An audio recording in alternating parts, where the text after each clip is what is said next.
important people here.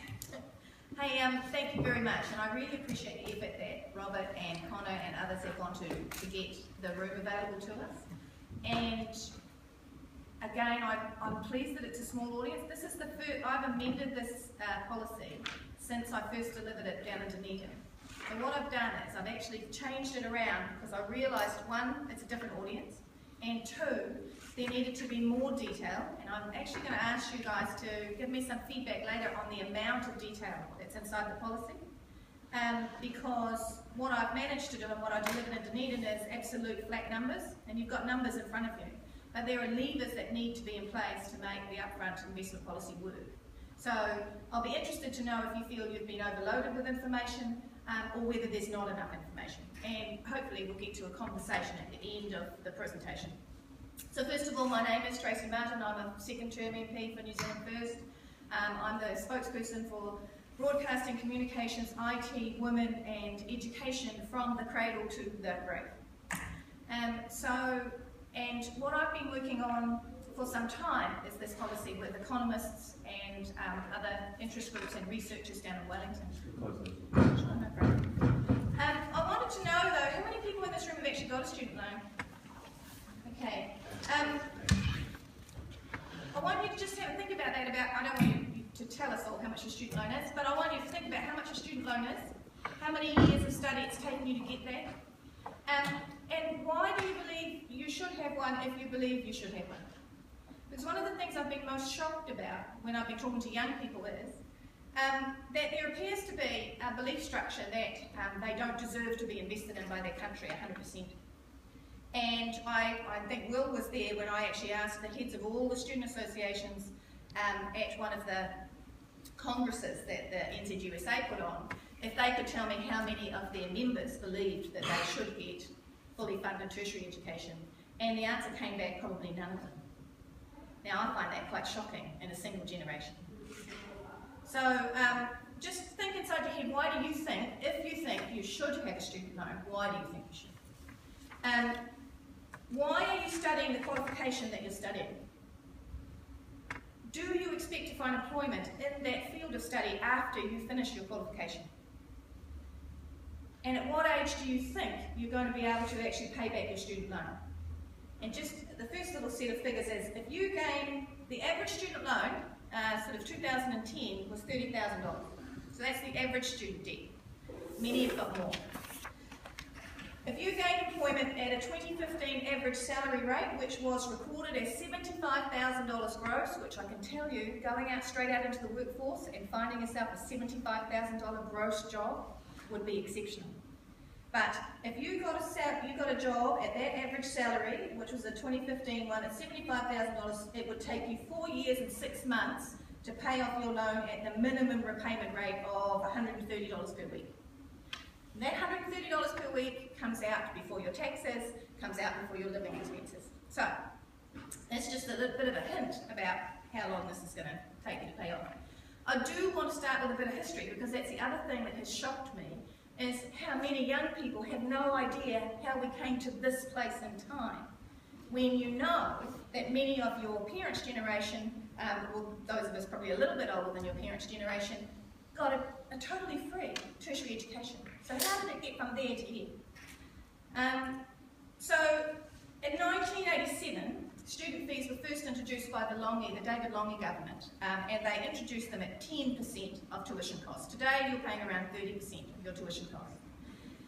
What's interesting about that is the fact that that Longy government, under the Finance Minister Roger Douglas, undid everything that the Norman Kirk Labour government had put into place in the 1970s. It was the Norman Kirk Labour government in the 1970s that introduced a $24 a week living allowance for every student who was studying up to a 3-year study period. For anybody studying longer than 3 years, it was a $27 a week living allowance. Now, if you extrapolate that out into today's dollars, it's around $200 or whatever a week, was what Norman Kirk put into place. He increased funding to universities by 25%, he increased funding to tertiary institutions by 57%. So he invested, that Labour government invested strongly in upskilling their community and their society and our citizens, because we were too reliant upon primary industries. conversation hasn't changed, strangely enough. But back in 1987, it was a David Lange led Labour government that introduced student fees. In 1990, it was a Jim Bolger-led national government that put back in the system that you know now, except that they put in the student loan scheme with interest. And I want to be, so here's a disclaimer, and I'm going to touch on it now, and I'm going to come back to it later. Winston Peters was actually in this cabinet. So Winston Peters was the Minister for Māori Affairs in the 1990 Jim Bolger-led national government. But we'll come back to that, all right? Student loans were introduced 100% in 1992 by that government. So today, 25 years later, New Zealand graduates and students owe $15.2 billion of student debt. This debt, interestingly enough, is shown as an asset on the Crown accounts. And it's shown as an asset because the government has used it to borrow overseas on. So, to be frank, the government doesn't want students to pay back $15.2 billion worth of student debt, because if they did, then the government would in turn have to pay back the overseas debt of which they've secured it on. So that's the interesting thing. The next interesting thing is that what we know, a downstream effect of this $15.2 billion is that young people have, we've got lower home ownership, and that was before house prices started to go bonkers, right? So we have lower home ownership, we've got young people putting off starting a family, we've got highly skilled and educated New Zealanders taking their skills overseas, remembering that 70% of those skills were paid for by the New Zealand taxpayer. We've got a rise in depression and anxiety and a lowering of living standards and health statistics as our students have been made to borrow to live. The total cost to the New Zealand taxpayer for the 2015-2016 year was $4,183 million, or 1.67% of GDP. Now, and that figure represents a cut. So in 2009-2010, the national government spent 2.9% of GDP on tertiary education. So let's be clear, even this amount is a cut to tertiary funding, and that cut has put more pressure onto our student body, so more debt onto our young people. And inside this figure is $613 million is what it costs to administer the student loan scheme. So it costs over $600 million a year to do the paperwork. And that's not the money that is spent by the Inland Revenue Department on trying to gather back that debt. This is only on StudyLink and the administration of it. So, on top of this money, you've got to add another $1.5 billion, because that's what students borrowed in the same year. So you've got $4 billion odd by the taxpayer, 1.5, so you get a total cost of $5,722 million. That's what it cost in the 15-16 financial year. Now, so what we've got for all that amount of money is we now have one of the most highly educated populations we've ever had. But at the same time, we've got skill shortages that are being used to justify high immigration. We've got a relatively low wage environment, and we've got high youth unemployment. So in that age demographic between 15 and 24, unemployment is sitting at 12.4%. That's as at March 2016. So the very group of people carrying the most debt is actually the most unemployed right now, and we'll get into that a bit later. What we've also seen is we've seen the development of an industry that markets to our young people and to their parents that unless you get a qualification, you won't get a high-paying job, or you won't get a job at all. So I want to just look at that piece of the conversation, the industry that's grown up to convince you all that you must get into debt, because without it, you won't get employment. So this is a study that was put out recently. It's from 2015. It's using 2015 data that was released earlier this year. And it shows that 9 years after completing their qualification, the rate of employment for graduates ranges from 46 to 57%. So that means 9 years after they completed their qualification and they've gained all that debt, we're only getting around about a 50% employment strike rate. So that doesn't go to what the conversation was, where with a qualification you will get a job. That's not what is happening. But there's a couple of other things that really bother us inside these reports. The next piece of information, I want to be sure that you understand where we got this data from. So we got this data from an OECD report that used data from 2008, but also earlier this year, this data was not released, but we requested it from the Ministry of Education, and it tracked domestic students between 2005 to 2014. And what we know is that for every 100 domestic students who started their study in 2009, after 6 years, their qualification completion rate was just 57%. Australia's is 80% and Finland's is 93%. So what that means is 43% of our students are not completing their qualifications. For every paper or course inside that qualification that they have completed, taxpayers have invested 70% and the students themselves have borrowed 30%. So that means that the students inside that system, that 43%, have gained student loan debt, but they have not come out with a qualification. But it actually gets quite interesting after that. So using the Ministry of Education data, our investigation showed that of that 57% that did complete a qualification, around half of them, 49% of them, around half of them, they do go on to gain employment in the industry or the sector where they're able to use the knowledge and skills they studied for. So that's around 50%, and 17% leave the country. But it's this last 34% that's really, really interesting and really pivotal to this conversation. 6% of these students do not use their qualification in any area of employment once they gain it, and they do not go on to any higher study. 5% find themselves on a benefit. Of the 23% that go on to complete further study, some of them go on to complete at a higher level of study in the same field, and that's great, that's what we want them to do. But around about 10% do something that's really unique to New Zealand. They do what we call horizontal shift. They redo the same qualification at the same level in a different topic. So out of the original 100 students, around 10 of them end up studying in another field, another field, the same level of qualification that they did in the original one, because they either the original one wasn't right for them or it wasn't fit for purpose for the workforce. And 43 of those original 100 have no qualification at all.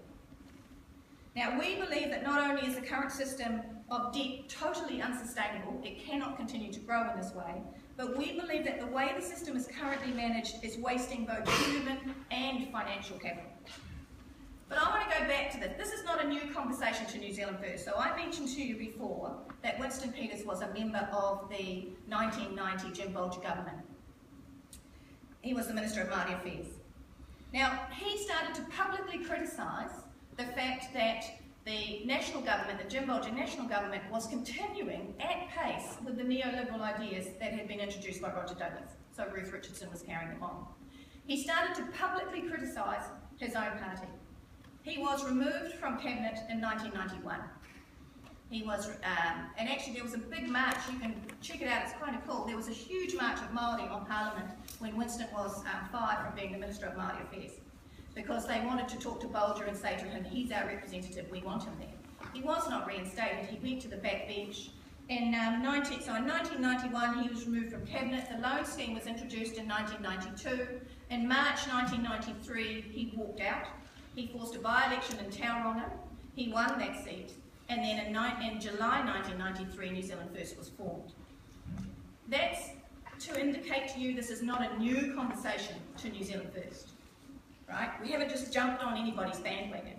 So in July 1993 New Zealand First was founded, and it was founded with 15 fundamental principles. And principle number 5 from 1993 is germane. Money spent on education will be treated as an investment, not as expenditure. Educational advancement is both in the national and in the individual interest. Educational investment is critical for economic and social recovery. education spokesperson of New Zealand First was this gentleman by the name of Brian Donnelly. Now, Brian Donnelly passed away in 2008 from cancer, unfortunately. But he gave a presentation back in 1995 to a New Zealand First conference. And that is a quote from that speech. So the only piece I'll read, you all obviously can read, you're at university, but the last bullet point there, New Zealand First would like to be able to deliver a free tertiary education system and to abolish all student loans. That has been with New Zealand First since 1993. Unfortunately, New Zealand First has never been in a strong enough place of influence to make this happen. So twice we've actually had supply and confidence agreements, once with a national government in '96 and then again with a Labour government in 2005, if I remember correctly. Neither Labour nor National would have this conversation with us. So neither Labour nor National were prepared to move on this. And we didn't have enough power, enough numbers, enough influence to force them to do so, yet.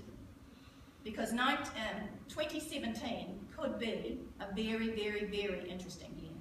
And what you've seen, particularly with regard to the Labour Party, is they've started to make a move in this space. So they're late to it, but they're to it now. Right, so we believe that we have a sustainable solution, and it's called the Upfront Investment Tertiary Education Policy. However, everybody wants to know, is it affordable? Because the reality is, if this was a direct switch from what is the current system to we're just going to pay for everything, it's totally unaffordable. That's not what this is, and that's why we're not talking about the status quo. That's why the next pieces are what you need to understand to realise that actually these numbers work out. So, with a combination of workforce planning, professional careers advice, that includes short-term apprenticeships, work trials and apprenticeships, short-term internships, work trials and apprenticeships, and a requirement for students to compete at point of educational entry, we believe that we can make an overall cost saving of 25%. So by minimising non-completion rates, by cutting down on that horizontal shift, 25%, if we can save 25% out of that, what is actually 53%, we can save $1 billion inside the current system. And not only will we save $1 billion inside the current system, we'll actually do it without burdening young people with debt. So, these are some of the numbers you need to be aware of. They're on the sheet that I handed out before. So by factoring in a 25% cost saving from higher completion rates, reduced horizontal shift, and stronger use of in-work training, we are confident that our policy is affordable. I want you to note there at the bottom of this slide, there's something there that says a $20 million deduction from international student levy. Now, while we were researching this policy, we came across something we weren't aware of. Any institution that has international students has to pay $187 per year to the government, per institution. So if you've got 5,000 international students, you pay $187 per year to the government. If you have 5, you pay $187 per year to the government.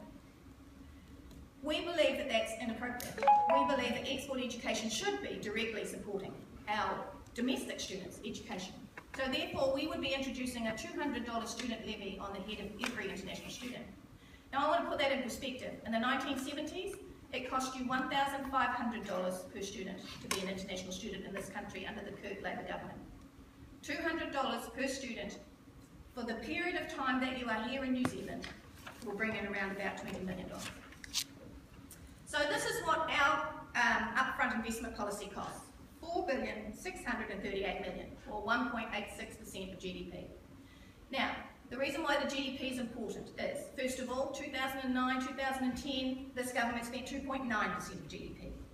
OECD countries, if you have a look at them, 2% is around about what they spend on tertiary education. So 2% and below 2% was our target. So let's just have a look at the figures, those two sets of figures side by side, all right?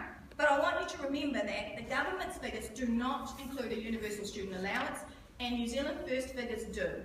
New Zealand First has promised and campaigned on 2 elections on a universal student allowance that is not means tested. That is part of these figures. And it doesn't, the government's figures don't include the $1.5 billion that was borrowed in that financial year. So those are the figures. There they are side by side. But the other thing I want to point out with regard to the upfront investment policy is that actually doesn't take into account the billions of dollars of extra tax revenue that we would have if we were able to fill the skill shortages we have in the country currently with New Zealanders. So right now, we've got, and I've actually got other mapping somewhere that I do want to, there's enough data coming at you, but there is huge other mapping around the loss in tax revenue by having those spaces not filled by New Zealanders right now. And that equates to several billions of dollars. So it also doesn't take into account the financial reduction in benefits of those that will be employed under the supported apprenticeship scheme, and it doesn't take into account the expected increases in productivity when industry has the right individual in the right job at the right time. So that's what the policy is. We will invest in our young people who will then invest their skills back into New Zealand, because the basis of this policy is there is a debt, but it's no longer a financial debt, it's a skill debt. And let's talk about how that might work. So, step one is, 2 years ago the national government removed all responsibility from industry for workforce planning. There is nobody who can be held accountable for workforce planning in New Zealand right now. It was a piece of legislation that went through the Education and Science Select Committee in the last Parliament. So that means that there's nobody doing any mapping, or they're doing it voluntarily. And the reason given by the government was, well, everybody will do it, but nobody's accountable for it. We don't think that that's a reasonable or logical way to be. So we're going to reinstate and we're going to widen the leadership responsibility for workforce planning. And the blue boxes that you see across the top there are the 4 separate entities that will actually be the drivers of workforce planning. So you've got industry representative groups, the Department of Statistics, because they have all the census data, they know when people, what of our population's coming and going, they know how many 5-year-olds are going to come into the system in 4 years' time, they know how many people are going to retire. So they hold a heap of data there. Educational institutions, because they're at the front of a lot of research and science, so they need to be part of that planning. And government departments. Government departments like the Ministry of Health, the Ministry of Education, the Ministry of Justice. They employ thousands of people.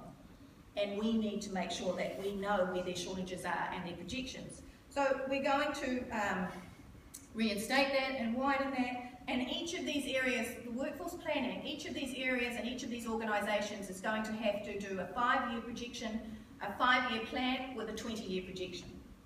And it's already being done. This model has been taken from Career Force, who's down in Wellington. They train the Kaiwhina workforce in the elder care sector. And they are already doing that. So we know that this model particularly works. Careers New Zealand's role will be expanded. It will, I don't know if you're aware of it or not, but under the education update legislation that is currently at Select Committee, Careers New Zealand is going to be absorbed by the Tertiary Education Commission. We believe that is inappropriate. So while we believe that it's okay to bring those 2 departments together, Careers New Zealand, under our model, will be the dominant partner, not TEC. And Careers New Zealand will be the coordinator, the bringer together of all the pieces of information with regard to workforce planning. And so they're going to be the key collector of all the employment projection data, and they're going to be charged with mapping that data across into not just jobs. There are some jobs that will be there. So a doctor is a doctor, it's just actually how you train the doctor to deliver what he's delivering that may be different, or she's delivering that may be different. But there are also something I'll touch on later called vocational pathways, where this may be a job, but it has a set of skills that are transferable and flexible inside the workforce. And that's what we need to be training young people for, or training our workforce for, to remain flexible. So they'll be the key collectors, and they'll also be responsible for the development of a professional career and transition workforce that will be spread geographically throughout New Zealand. We've seen other models of it. We've seen it mostly actually funded by local government. So it's a situation where we're now going to bring that under government responsibility, and we're going to give Careers New Zealand the mandate to actually make that happen and to resource that. And the other side is to continue to resource the delivery. Their website, Careers NZ is a particularly good website, but it needs to be broadened and better resourced. They've only had $15 million per year. What we're looking at here is about $50 million per year. This next step is, so it's around that careers advice and transition. We believe we need a trained and qualified workforce, and it needs to be inside and outside our compulsory schooling sector. We've worked a couple of models in local government which are called PEEPs, which are Personalised Employment and Education Programs, and we want to see every young person, actually every person regardless of their age, assisted by a careers advisor or transitions expert. So that's one of the things we're going to do there. So this is Careers New Zealand. So we had the top part, which was all the workforce planning coming into Careers New Zealand. So Careers New Zealand will then have to feed that information back down into NZQA, into the qualifications regime, and also over into TEC, the Tertiary Education Commission, because they're the funders, they hold all the money. So NZQA will continue to have a role with regard to developing qualifications and monitoring their delivery.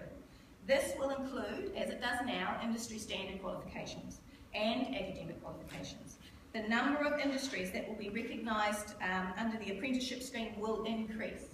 For example, fibre splicers. So people who work with telecommunications companies who, when they have to splice fibre together, the little glass rods of fibre together, there is absolutely no training manual, there is no qualification, there is no facility that trains you to do that. The employers are currently doing that, and that's fine. We don't have a problem with the employers doing it. We just believe that that should be part of an apprenticeship scheme, and that at the end of that training, that person gains a qualification. So on-the-job training, same as they do for ECO does for electrical apprentices. So that's an example of, we're going to widen some of those things. But we also know that NZQA is going to have to keep flexible and stay flexible with regard to qualifications, because disruptive technologies that keep coming in and enormous leaps in technology that happens inside certain industries. TEC will fully fund the required number of industry places, and they'll do it with a 5 to 10% buffer. However, the educational institutes will have to compete for the fully funded contracts to deliver the number required with an appropriate geographical spread across the country. So, as an example, let's say we need 1,000 nurses, right? And at least 4 of those, the 4 organisations, universities, and polytechs and so on, and private training establishments, it's got a spelling error in it, sorry, they're all able to deliver that. They're currently delivering it. So what they're going to have to do is, they're going to have to go and actually apply to TEC for a contract. It's not that different from what they're doing now. And TEC will pick those that are best able to deliver, make sure there's geographical spread across the country, and they will now fully fund those places for the entire period of time that is going to happen. And I'll tell you why that's important when we get further down the thing. But I want to give you another example, and that's, we need 1,000 truck drivers. But right now there is absolutely no qualification for a truck driver. There's no apprenticeship scheme. So again, truck drivers, that can be delivered by industry training organisations, and ITOs tend to deliver in the workplace. So what we want to do is to make truck driving an apprenticeship. And you place a young driver with a mature truck driver, and you teach them so that you've got this flow-on of expertise in that industry. And that's what we're talking about. That's what we're trying to do. We're trying to stop from lurching from a skill shortage in one area and oversupply in another. This idea came from Finland predominantly. So most of the examples are in Finland, although Teach First NZ has actually been using this similar model here. Now, step 3. Students compete at educational entry. And again, this has come from the Finnish. So, when these jobs have been broken down into vocational pathways, and if that's a strange term to you, there's a slide a bit later on to explain what a vocational pathway is. So that the core skills that are required in a particular pathway of jobs, not a single job. It is not the job of the education system to teach you how Nike wants you to do a particular a particular way, or that, let's say, retail sales their way. That's the job of Nike to do that. But there are ways to, in that vocation of retail sales, to actually know some core skills. So that's what that's the difference of what we're talking about. Students will compete at the point of educational entry for one of the fully funded places. For this to be successful, it requires that professional careers and transition advice. And an example of what we're talking about here is, in Finland, for example, they know that they need 280 primary school teachers in the next 4 years. So in 4 years' time, they need 280 primary school teachers. So there are 280 fully funded primary school teaching places. They get 3,000 applications. So you compete at the front end to be one of the 280. The best people, holistically, who should be primary school teachers, become primary school teachers.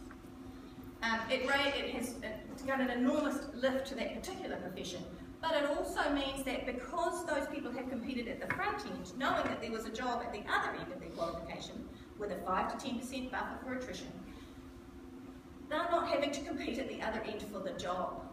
And everybody knows that they were the best who started, not this milling around at the end. So that's what we're talking about when we're talking about students having to compete at the front end for those places. And one of the conversations, one of the questions that was raised by some young New Zealand First members when I put this to them, they said, well, what happens to the people who wanted to be primary school teachers and didn't get through? And that, again, nobody should be on the street and just left to walk around on their own. That's where that careers and transition advice person comes back into play. So you are unsuccessful at getting a fully funded primary school teaching place. But that doesn't mean maybe what it's identified as you should have been an early childcare worker. Or maybe it's identified that actually you could have gone into children's books publication. Have you thought about that? There is a whole range of things inside a vocational pathway that may give you the warm fuzzy that you want from that particular profession, but it may not. It may be that you hadn't thought about it. And it may be that you haven't recognised your own skills in another space. So that's why that professionalisation of the careers and transition advice is really, really important. So the goal is to help individuals identify what vocational pathway is best suited to them and will best provide them with authentic and fulfilling employment opportunities. Because humans have to earn cash right now to actually pay their bills and to, get on in life. So we get that, we understand that. But we also know that life's too long to do stuff that you hate. And you spend too many hours at your job to hate what you do. And this is a little something that came from America, actually. So it's good for business if people enjoy what they do. And they're more productive, they take less sick days off. It is good for business if we place you into an employment opportunity or a vocational pathway that gives you what you need to feel validated. At the same time, it's useful. So, now the vocational pathways has actually been around inside the secondary school system for around about, I suppose, 8 years. It's not used as widely as it should be. It's an enormous amount of work that Careers New Zealand has done. And what you can go now, I don't know if any of you have any siblings who are doing NCEA, but if you go and have a look at their NCEA credits, on their school website where they log in to have a look at what they're doing, there should be a button called Pathways. If you hit that button, it breaks every single one of those credits into one of these colour-coded areas. And one of the reasons why I want to put this up here and highlight a couple of things like architectural technician is, the suggestion is that while a person may actually have most of their skills, say in the manufacturing and technology vocational pathway, that certainly doesn't stop them from leaping over into a creative industries pathway. Or the fact that you take some skills from the creative industries pathway and some from the manufacturing technology pathway. That's what that careers and transition person is for. What are the skills that you have, and where can they take you, is what we're talking about. And how does that then fit into what the workforce needs? So all those bits need to come together. We are going to introduce a universal student allowance. There will be no parental means testing on that. We don't believe in it. So there's There's nothing more to say about that, we don't believe it. Finally though, we need to change the mindset of the student body and their parents from a financial debt into a skill debt. And how the skill debt works is in the following way. So all upfront investment, 100% of the upfront investment is going to be recorded by the Inland Revenue number against the student's national student number. Because you've all got national student numbers, and actually every 4-year-old now has a national student number in this country since last term of Parliament. So all the tertiary education investment is going to be recorded against your national student number and cross-referenced with an Inland Revenue number when you leave your education. The system will use a year-by-year reduction basis. So for every year you study, we expect you to work a year in New Zealand. You study for 3 years, you'll work for 3 years in New Zealand. There will be a greater use of bonding systems, particularly for those graduates who have to do 7 years or whatever, doctors, some nurses, police. They don't do 7 years, but you know what I mean, when we need them into rural areas. So this is something that we've taken from, again, the 1970s. It's a bonding system, but it's not the bonding system that we've got right now, which has been highly unsuccessful. This is when you go for that place, you will sign up to do this. So if you go to be a doctor, and we know we have a requirement inside a rural area, you will have to do rural service. That will be part of what you sign up for. But if you do 5 years in one of those highly specialised areas, then all your debt will be wiped off. For those who wished and need to go overseas to gain further international knowledge, the industry-led groups like the Medical Council would be required to find another person overseas of a similar skill level to come to New Zealand to work while you're away. And their work will apply for that year-for-year repayment. It's been done. It's been done for years, called JET with the teaching industry. So we want to apply it to every industry. If an individual leaves New Zealand and does not return, and they don't switch out, then the Inland Revenue will convert that skill debt into a financial debt, and they will pursue it under the current conditions, and it will gain interest after a year. Because we think that's fair. So, I'm just going to touch on a couple of frequently asked questions. What about those with current student debt? Because we cannot just wipe off $15.2 billion off the Crown accounts. So we've had in our manifesto since 2011, we will do a dollar for dollar student repayment. If you stay in New Zealand and for every dollar you pay off, we will pay off $1. 5 years in the regions is one of the other things in specific industries. But also, we will change the arrest on exit. That's ridiculous.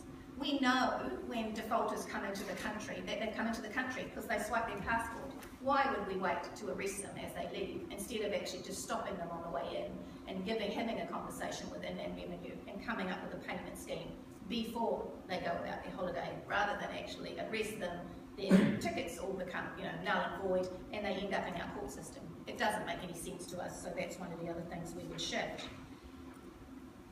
This is one of the interesting questions, but student loans create a level playing field for all. You'll hear that, and actually it was Phil Goff back in the late, I think it was 1987, inside Salient. He gave a interview where he said, we need you to pay your part of tuition so we can have more students come in, right? Well, that's not true, that statement. And Lindsay and the NZUSA put out all the data on it. And because it depends on whether if you're Pākehā in this country, your asset base is so much larger than if you're Māori or if you're Pacifica. So it's not true that it creates a level playing field. And certainly deciding to put interest back on top of student loans is the stupidest thing I've ever heard with regard to trying to create a level playing field. And the other thing I've heard is, why should a taxi driver have to pay for a millionaire's child to receive their tertiary education? Well, actually, I don't know. I haven't met a student yet who says to me that guy next to me is a millionaire's son. I'm sure there must be a few somewhere. But the reality is that a taxi driver wants to go to a hospital and find a doctor there as well, just as much as a millionaire does. And we don't want to stop the taxi driver's child from becoming a doctor any more than I want to stop a millionaire's son from becoming a doctor. I said son again, child. I have to get my unconscious bias sorted. So that's our answer to that one. And this is the last one. So will I still get my OE if I have to stay in New Zealand to work off the investment? And the answer is go before you study. because you might find that what you thought you wanted to study is not what you should be studying. So anything that helps you make a better decision is good by us. Or, if you're 18, if you're 17 or 18 and you've finished secondary school and you go straight to university and you do a 3-year or a 4-year degree, so you're 21 to 22 years old when you go out into the workforce, your chances of actually getting employment now in the area that you studied in are so much better than what they were before. You do 3 years or 4 years, depending whether you study for 3 or 4 years, you're now 25 years old, you have no debt. Go and do what you like, we don't care. So that's our piece of advice with regard to OE, because it struck, the most amazing thing it was, that it struck me, that's the first question I was asked. Can we still get our OE? And we are offering to remove tens of thousands of dollars worth of debt. And that was the first question asked. So that's the answer. So that's it. That's the presentation. Thanks very much.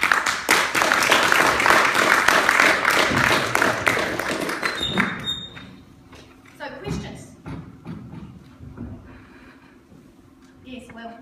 I have kind of a few that lead into each other. Sure. So one thing that I didn't quite pick up on, does the upfront investment cover international students who choose to stay in New Zealand or are able to? No. Well, first of all, international students, when they come into New Zealand, if they're doing a course that is is 1 year or over, they get 20 hours work rights, right? Then they get what's called, at the end of that, they get a 1-year hunt right, so they get the right to work in any job at all for the year while they hunt for a job in which they were qualified. Then they get 2 years with which to work if they find a job in which they have got they studied for, right? The qualifications they studied for are used in that job. Then they can apply for permanent residency. Okay. Right? Then they're New Zealanders. This applies to New Zealanders. So the moment they're New Zealanders, it applies to New Zealanders. Yeah. And leading on from that, the international student levy, do you think that potentially disincentivises institutions to try and attract international students? No. So I've had conversations with the University of Auckland. I was here last week, and I've got a few other universities now trying to come and see me. No, in the scheme of fees, it's nothing. What they're more concerned about is we'll take away work rights. So that's the killer, and that's actually the conversation that I'm having with the universities now. So $200 is neither here nor there. Okay. So it's only an increase of $13, isn't it? For what? For the levy. Are they getting charged? Oh yeah, no. The organisation, so Auckland University only has to pay $187. Under this scheme, every student will have to pay $200. Yeah. And finally, slightly longer. So universities, and this one definitely are heavily reliant on fees, especially international student fees, because the current level of government subsidies to them isn't enough. So what mechanism does this policy have to ensure that universities are still receiving that income from students? Is it just the same? This is not going to, no, I get you. This is not actually going to impact on domestic numbers for university, most likely. It's going to impact on private training establishments. Not numbers so much as how the money is getting to the university, to the institution from the student.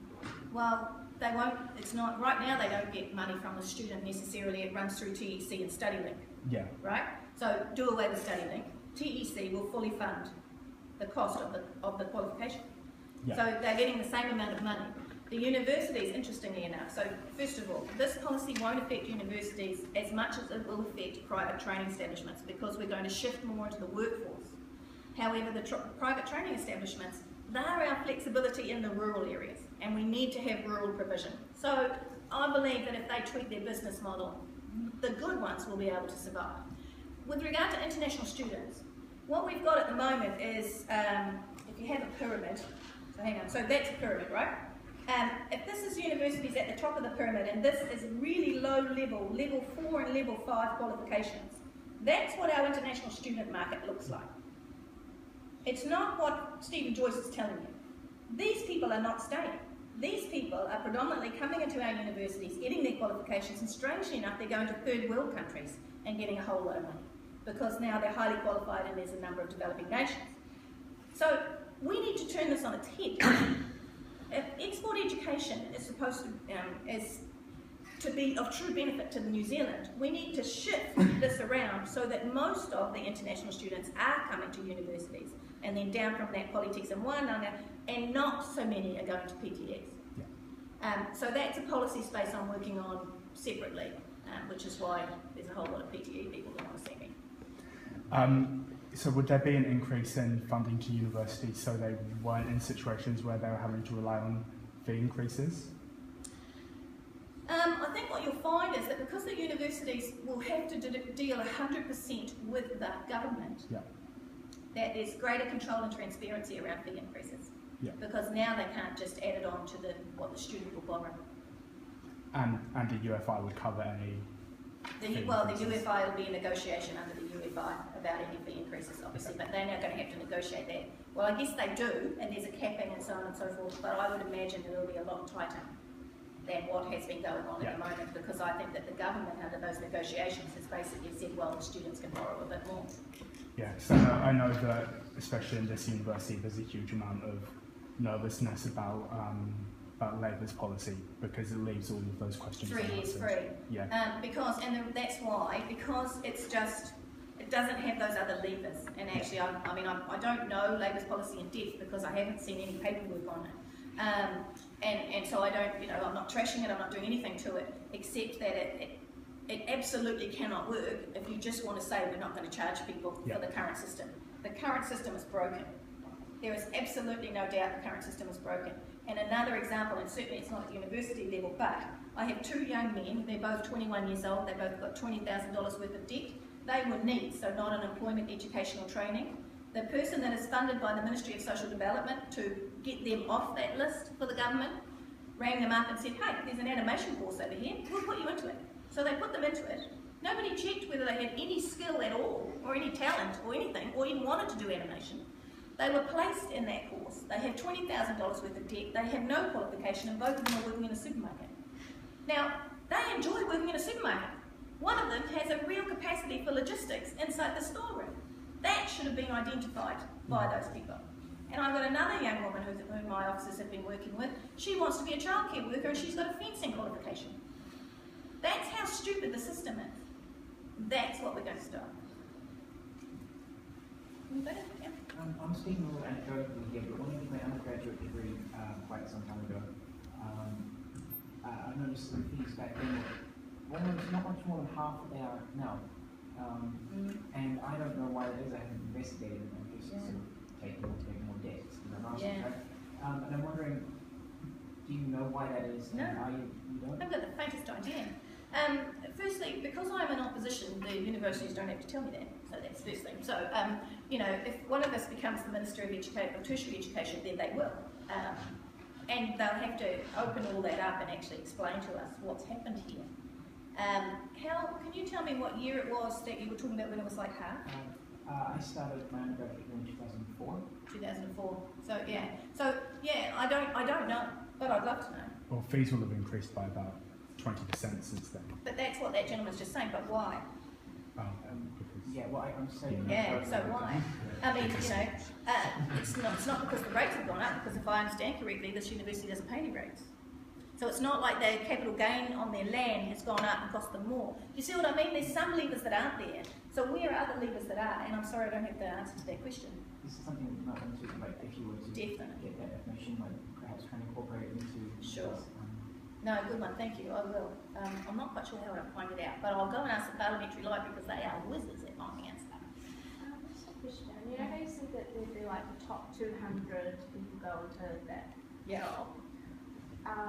What if you're at the university and you're not like the most, you have a, let's say, learning disability, but you'll be really good in the field, you know, the best marks. Would they still be behind to not get that? No, and I mean, that comes into another policy though. That comes into that policy around equity funding. So, which is something else we're working on. So with regard to, if we just take, because I've been working on the dyslexia, dyspraxia and children with the autism spectrum inquiry at the moment.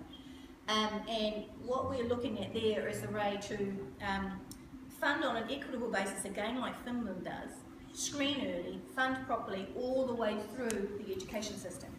So Finland delivers that. Whatever that child, and I say child because it starts there, but whatever that person needs to be their best, that is what will be provided. Now, people say it's got to be unaffordable. People say equity is unaffordable. If you've got dyslexia, it might be as simple for some as blue paper with borders is what will be provided so that the words stay still on the page. For others, it might be the $230 pen that the blind institution has that you run across the page so that you're actually hearing the text. For others, it might be the Dragon Speech voice recognition program. It doesn't, I don't know if I'm answering your question, but what I'm trying to say is that because a person has a learning challenge, should not stop them from being representative inside any sort of an industry. It's about making sure we find out what it is that this individual needs to be the best they can be. Because it costs us downstream if they're not the best they can be. Does that answer the question? I think, yeah, on that subject, we, the National Students Association, we did some work on the New Zealand Disability Strategy earlier this year, and something that we found really alarming was the number of people who only got diagnosed with a learning disability at university. Yeah, well, and the numbers are, I mean, the numbers are really, really high at secondary school as well, as we start. But, and that's because our screening sucks. But it's also because even if you do get a diagnosis, at 4 or 5 or 6, there's nothing inside the system if you're not bad enough to be supported. Which means that those with a learning challenge, that it's just something they need a little bit extra provided for them, they're being left to battle it on their own. So, yeah. Just on some of that, how would it impact people who actually on high school drop out themselves? So how would it affect people who drop out of high school and to get a bit older and realise that? When you say you drop out, what age did you leave high school? I don't think it's yet. Okay.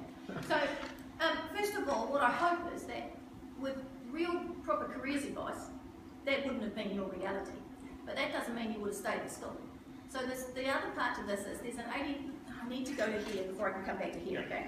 So right now, the government has an 85% target of NCR level 2. What that means is schools hold on to students. Because if they let the students go for the benefit of the student, they get marked with a big X. And they show up in league tables and all sorts of things, right? Now, the Gateway program, when it was originally introduced, was supposed to be for all students. But it's so underfunded that it's actually now for only targeted on those students that people believe will academically fail, right? What we believe should be happening is that, one, somebody should have a conversation with you. You will have skills. You will have something that you are brilliant at. You will, because everybody does. So it's a matter of identifying it, making sure that you know how that skill can be used inside the workforce. What do you need academically to take you from this place to this place? What supports do you need academically to take you from this place to this place? And if it is, get you past NCR level 1, which is the old school certificate, and that probably should be the benchmark. But halfway through that NCR level 2 year, we actually put you into an apprenticeship. Why would we not do that? Right? And then that's like ETCO, so the Electrical Training Organisation, which has, out of the Bombays, has a hostel out there. They have got 40 places for electrical apprentices that they could fill tomorrow inside Auckland. They can't get any students. Their students don't need level 2, NCR level 2. They only need 80 credits at level 2 as opposed to 120, so they don't need to complete the whole year. They just need numeracy, literacy and some science stuff. So they're screaming out for schools to release students that want to try and be electricians. Once they get accepted onto the course with those basic qualifications and they go through the 11 nights, 12 days to make sure that they're suitable, they've got guaranteed 3.5 years worth of employment and they will come out as a fully ticketed electrician at the other side. Why are we holding students? That's success, isn't it? Yeah. Yeah? I have about 4 questions. Okay. So, firstly, like you talked a lot about sort of, the fact that we want to discourage people from doing horizontal shifts and so forth, and you want to rely a lot on careers advice.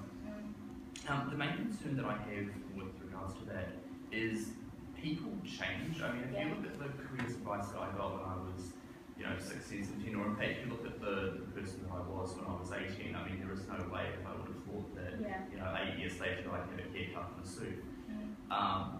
And I mean, I'm one of those people. I've horizontal shifted 3 times in the last year, let alone throughout my life. And I just sort of worry that there's sort of going to be this assumption that people are going to be sort of, okay, you're 16, choose what you want to do, that's going to be... So you're thinking in a job. I sort of am, First of all, yeah, you're thinking in that narrow, it's a job, is what you're getting. No, you're getting a set of skills. So there are some people that it's really easy to sort out, right? Okay, let's take myself. Because nobody in a careers advisor would say to you, oh, you're going to be a parliamentarian, have a go at that, right? And there is no qualification for it, right? So my skills are, I can talk like nobody's business. I argue, I'm really good at it. I have a thick skin, and I like to know what I'm talking about, so I study, and I had a bit of a photographic memory, which means that I can hold data. That stood me in amazingly good stead in the hospitality industry, which is where I left school in the 7th form to go and do. So I didn't go to university, I've never been to university. I left in a scholarship year and went to work at Sheraton Auckland. But all those skills were just as valuable inside that vocational pathway as this one. So first of all, we want to recognise what are your skills and how can those skills be applied in different ways. Then we want to actually start saying to you, hey, you've got those skills and they could go in these places. But just to let you know, we've got 107,000 retail assistants we need in the next 5 years. And somebody who can talk well, interact with the public, and so on and so forth, would fit that pathway. So you need to have a think about that pathway. But I want to give you this other example. So Ryan, young man that I worked with, I hooked him up to go and see Vodafone. He started as down an engineering pathway. He got to the end of that year, he didn't pass his papers, he wasn't going to be an engineer. So we sat down and had a conversation and figured out that actually what he needed to do was shift sideways into computer science. So I hooked him up with a visit to Vodafone so that he could see what are the actual jobs, the jobs in that vocational pathway that he might be able to apply himself for. And so he has, he's completely switched and he'll start with Vodafone as an intern or whatever in the next year. So that careers advice is not one-off appointment. Right. It's got to be careers advisors and transition advice. First of all, it's got to be applicable to every single person of the population, because with disruptive technology, we need to retrain a whole lot of people. Driverless cars is going to put a whole lot of taxi drivers out. The Uber conversation, regardless of whether I like it or not, is a waste of time, because driverless cars will put out a whole lot of people out of employment. We need truck drivers. How many of the taxi drivers can be retrained to actually be truck drivers? How do we do that without costing them their livelihood, or actually we need to transition them from employment to employment because they've got mortgages? Electric vehicles. We've got a swathe of petrol engine mechanics. They are going to have to transition across, some of them, into electric vehicle technology. So you see, we're going to have to predict these workforce shifts as much as we can, and then start allowing people, no matter what age they are, to have a conversation and say, I actually need to change my pathway, and how do I do it? Yeah? Cool. The second one, which is sort of similar sort of question, which is, you gave the example of the sort of the primary school person who didn't sort of get this. Let's say for some God unknown reason they have their heart absolutely, totally set on being a primary school teacher, they refuse to do anything else. Would they have the option of being able to pay for their own studies sort of as per usual? There will be no institution that will turn away money, I guarantee you. I guarantee you. But their reality is they're going to have to go and fund it themselves. Yeah. Okay, that's cool. The other one, sort of changing takes a little bit. I just want to make absolutely sure that the $4,638 million figure, that includes the universal student allowance. Does that include the dollar for dollar debt write-off scheme? No. No, because this is new money. The dollar for dollar debt write-off scheme is actually a sort of a standalone policy over here. Okay. So this is only the upfront investment numbers are inside that. That wasn't my policy. I didn't write it, but I obviously will have to price it out. Yeah. That's sort of the one that I sort of looked at. Mind you, I thought it was really interesting. The University of Auckland put out a press release the other day about that over the lifetime, somebody with this level of qualification over their working lifetime will be paid $1.6 million more than somebody without that qualification over their lifetime. 1 million to 4 million. I beg your pardon? 1 million to 4 million. Right, okay. we kind of worked out that it was around about $480,000 more tax that they would pay also. But it's also just reducing, it's essentially how big is your mortgage going to be. It's going to be bigger or smaller, it doesn't matter, you still got a mortgage. No, that's right, yeah. So, you know, but we kind of figured out, again, the investment. If you have a look at what it would cost to get that qualification, the amount that you pay in tax, if you get that. But only 50-something% actually get a job with that qualification. So the other 50% got the debt and not got the 1.6 or 1.4 or whatever. So, for that, just same as parentage thing, so they take like the top 200 or something. Yeah. And that can be funded by the government and the other people can do it, but they have to pay themselves. Yeah. Oh, yeah. But it would be preferable, I think, like if people, let's say, well, here you go, Teach First NZ, I suppose. Teach First NZ had 20 fully funded places. They put science and English grads and whatever into secondary schools for a 2-year on-the-job training. It's 100% funded. So they had 20 places for that last year. They had 3,000 applications. Yeah. So only 20 people got the 20, supposedly the top, got those positions. If there's not 3,000 jobs required, then we shouldn't be training 3,000 people. Do you know what I mean? Because at the other end, it's like, I think it was 3 years ago, we had a glut of primary school teachers and a whole class, a whole cohort of primary school teachers was told by the Secretary of Education, go overseas because there's no jobs for you here. Now, they should have been told that at the start, not at the end. Yeah. Rob? I've got a question regarding flexibility. So is it, like I have a friend in the army and the deal there is that however many years you get your tertiary education paid by, that's how many years you spend in the army to get it paid off. Mm-hmm. And if you bail out of the army early, then that amount of debt goes back on. Yeah. Is that how it works here? So I go train to be a doctor, Yep. and then I get cold feet and I don't want to be a row anymore. I want to leave now. Does the years I haven't worked off, does that come back on? And the years that I've worked off, that's Yeah. So, okay, let me just try and remember what you just said. So let's say you're a doctor in Tokoroa, right? I don't know how long it takes, but let's say it takes 7 years. So you go to Tokoroa, and first of all, we've asked you to do 5 in a rural area. If you do 5, all 7 is written off. That's the first thing. So most of your family will be on your case saying, just stick it out for 5, right? But let's say you do 3 and figure out that you're either madly in love with somebody else in Auckland and you no longer can stand the distance, so you're going to go back to Auckland. I haven't figured out what will happen to the deal that you signed with regard to the 5 years, but I'm going to say to you that you now switch to the year to year. So when you signed to go to Tokoroa, you signed to do 5 years and we would write off 7. You've done 3, you now switch to, okay, of the 7 years that you got to study, you've paid off 3. If you go to Auckland now and work in Auckland, you can work there for 4 years and that will be gone. If you leave the country, because the love of your life is in Australia, that 4 years will be turned into financial debt and you'll be billed for it. Okay, does that answer your question? Yep, and I may have missed this during the talk, but the other part was for people who already have student debt, will this affect them, so can they jump into it? No. So they kind of don't miss out. Well, what I'm hoping is, look, these are the real nuts and bolts stuff, and remember, I'm not in government, so I don't have the access to all the Ministry of Education and tertiary education people and so on and so forth. But my workings is that if we got into influence in 2017, I believe the election's going to be in October, right? Because they're going to announce a budget in June, they'll probably announce tax cuts, they're going to hope that that gives them a bit of a lift in the polls. He'll announce an election in July, August. It's got to be a 3-month run-up, so that takes us to about October. If we got the balance of influence in October 2017 and were able to start the workforce planning in the beginning of 2018, I think with the data that we've got, knowing that we've got large pockets that are already doing it, sort of like career force, and I know that the electrical industry, they know what their shortages are and so on. With the data that we've got, I reckon we could have some really good mapping by the end of 2018.